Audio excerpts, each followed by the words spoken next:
whenever coolant geysers out, you always got to wonder, is it a head gasket or something else? Well, found this generic radiator cap that basically takes no effort whatsoever.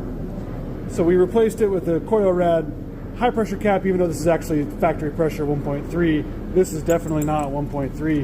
In fact, this car not having a header tank really needed a higher pressure, at least a factory pressure one down here. No smoke on startup.